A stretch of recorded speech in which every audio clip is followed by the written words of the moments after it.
वक़्फ़ bill उस पर बहस चाहते हैं जबकि वो हो ही नहीं सकता है। लोगों का जमावड़ा क्या एसएसपी को जब बोला कहता आपको वो कौन होता उस लैंड जहाद में इनके एमएलएज, इनके कार्यकर्ता, इनके वर्कर, इनके रिश्तेदार इन्वॉल्व हैं। वक़्फ़ के नाम पे भूमि हड़पी, उसको बचाना चाहते हैं। ये लेजिस्लेटिव असेंबली को जहाद का अखाड़ा बनाना चाहते हैं। लोग इनसे राशन मांग रहे हैं, ये अल्लाहू अकबर कह रहे हैं। जम्मू कश्मीर असेंबली का बजट सेशन आज खत्म हो गया और पिछले 3 दिन से जो रेजोल्यूशन और बिल आने थे उस पर वक्फ अमेंडमेंट बिल पर नेशनल कॉन्फ्रेंस द्वारा हंगामे के चलते सब कुछ पानी फिर गया। हमारे साथ leader of opposition Jammu and Kashmir Sunil Sharma है। कैसे देखती है बीजेपी जो खुद ऑपोजिशन में है नेशनल कॉन्फ्रेंस द्वारा ऑपोजिशन को? इस बार एनसी ने सुनील जी पूरी तरह से ऑपोजिशन का रोल निभाया और बिल रेजोल्यूशन सब पे पानी फिर गया। हाँ, वो चाहते हैं सत्ता में रह के अपोजिशन का भी काम करना। बदकिस्मती है, एक्चुअली उन्होंने जो वादे किए थे लोगों के साथ, बिजली, पानी, सड़क, स्कूल, अस्पताल, राशन, अनएम्प्लॉयमेंट, उनके पास कोई जवाब नहीं है। और ख़ासकर तब जब उमर अब्दुल्ला साहब ने बोला था 5 साल में 5 लाख नौकरियां दूंगा। 5 साल में 5 लाख का मतलब है 1 साल में 1 लाख नौकरी। 1 साल का मतलब है अभी 6 महीने गुजर गए, 50,000 नौकरियां हो जानी चाहिए थी। इन 50,000 नौकरियों के बदले उन्होंने एक बहुत बड़े लीडर के भतीजे को, अपनी पार्टी का लीडर उनका, और उनके भतीजे को कंसल्टेंट लगाया। इसके अतिरिक्त कोई नौकरी नहीं दी। अब लोग जवाब पूछ रहे हैं, वो भागना चाहते हैं और वक़्फ़ बिल उस पर बहस चाहते हैं जबकि वो हो ही नहीं सकता है। स्पीकर ने रूलिंग दे दी। उस आड़ में ये अपने भू माफियाओं को बचाना चाहते हैं, लैंड माफियाज को बचाना चाहते हैं। विशेषकर जम्मू में जो लैंड जहाद चला, उस लैंड जहाद में इनके एमएलएज, इनके कार्यकर्ता, इनके वर्कर, इनके रिश्तेदार इन्वॉल्व हैं।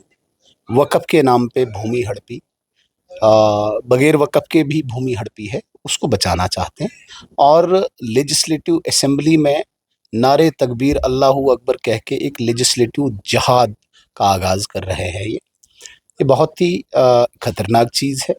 1999 में जब कश्मीरी पंडितों का एग्जोडस हुआ था, तब भी इन्हीं नेशनल कॉन्फ्रेंस के नेताओं ने लाल चौक से लेके विभिन्न जगहों पे नारे तकबीर अल्लाहू अकबर, नारे रसाला के नारे लगाए थे।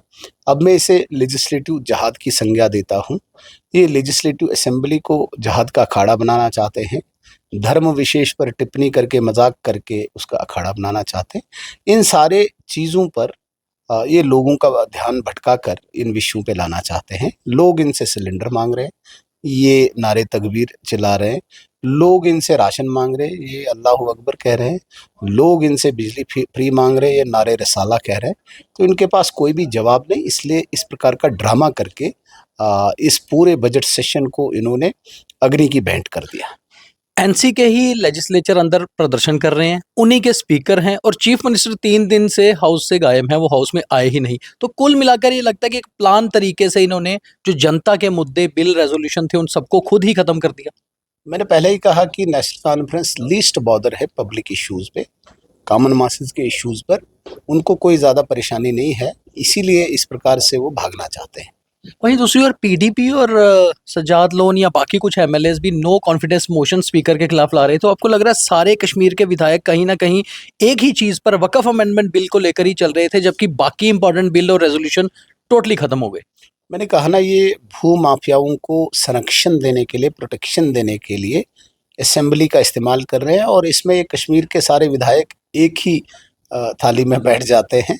उस वक़्त इनको भूल जाती है विचारधारा, पार्टी इनको भूल जाती है। अमित शाह जी का जम्मू विजिट हुआ, 3 दिन उन्होंने एक बड़ी बात कही कि जिस तरह से 11 अलगाववाद के संगठन जो हैं वो अलगाववाद से बाहर आ गए हैं, तो कहीं ना कहीं कश्मीर में अब मेन स्ट्रीम में आने लगे हैं अलगाववादी। इस डेवलपमेंट को कैसे देख रहे कोई हो? शक नहीं, पिछले 5 साल से जो अलगाववाद डिक्लाइन हुआ है, इसमें बहुत बड़ी भूमिका आदरणीय गृह मंत्री जी की है। जो उनकी नीति है, जो उनकी पॉलिसी है अलगाववाद और आतंकवाद पे ज़ीरो टॉलरेंस की, उस नीति में हम सफल हुए हैं। आज अलगाववादी नाम का कोई भी व्यक्ति कश्मीर में ढूंढे भी नहीं मिलता है। पहले तो इनको ग्लोरीफाई किया गया था, इनके कैलेंडर चलते थे, इनकी हड़तालें चलती थी, इनके ऑफिसेज खुले थे। आज सारे अपनी दुकान बंद करके मेन स्ट्रीम में आ रहे हैं। तो भारतीय जनता पार्टी की सरकार की जो क्लियर कट पॉलिसी है टेररिज्म के अगेंस्ट, आज बहुत बड़ी सफलता और है। तहरूर राना जो 26/11 का मास्टरमाइंड है, उसे भी अमेरिका के एक बिल से निकाल के भारत लाया जा रहा है। तो ये नरेंद्र मोदी जी की आतंकवाद के विरुद्ध, अलगाववाद के विरुद्ध बहुत बड़ी सफलता है। स्टेटहुड को लेकर लगातार एनसी मांग कर रही थी, मगर अमित शाह जी ने वो भी मुझे साफ नहीं किया है लगता- कि मुझे नहीं लगता जिस प्रकार से असेंबली में नारे तकबीर अल्लाहू अकबर अगर उमर अब्दुल्ला साहब कराते हैं तो इस प्रकार की स्टेट किसी को भी मंजूर होगी।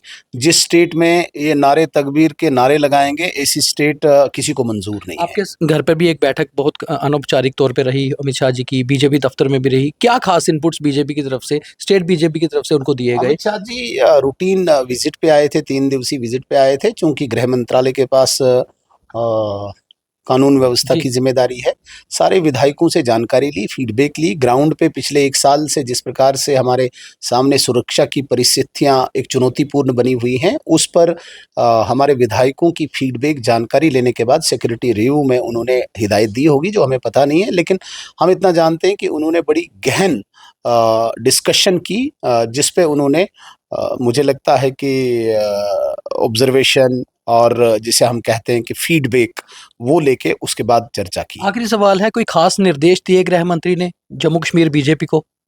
नहीं, कोई खास नहीं। हमने लोगों की आवाज़ बन के रहना है। भारतीय जनता पार्टी एक सेट प्रोसीजर में काम करती है। हम कोई अचानक शुतुरमुर्ग की तरह नहीं उछलते हैं। हमारा पूरे साल का प्रोग्राम बना होता है, प्लान बना होता है। इसके लिए कोई स्पेशल हमें मीटिंग नहीं करने की आवश्यकता पड़ती है। जैसे 6 अप्रैल को हमारा स्थापना दिवस था, 14 अप्रैल को अम्बेडकर जी का दिवस है। इस बीच हमारे सैकड़ों कार्यक्रम हैं, बूथ स्तर तक हमारे कार्यक्रम होते हैं। 19 तारीख को प्रधानमंत्री जी आने वाले हैं, तो हमारे कार्यक्रम लगे ही रहते हैं। हाँ, विधायक जनता की आवाज़ बने और सरकार को अकाउंटेबल, आंसरेबल ठहराए, इसके लिए हिदायत थी। जम्मू कश्मीर में नेशनल कॉन्फ्रेंस लेजिस्लेटिव जिहाद कर रही है, ऐसा कहना है leader of opposition Jammu Kashmir Sunil Sharma ji का। और साफ तौर पे ये कहा कि 21 दिन का ये सेशन रहा, नेशनल कॉन्फ्रेंस ने जनता के मुद्दे छोड़कर यहाँ पर कहीं ना कहीं लेजिस्लेटिव जिहाद करने की कोशिश की, और यही कारण है कि जम्मू कश्मीर में स्टेटहुड अभी नहीं आएगा। दीपक खजूरिया, द न्यूज़ रूम 24 आवाज़, जम्मू।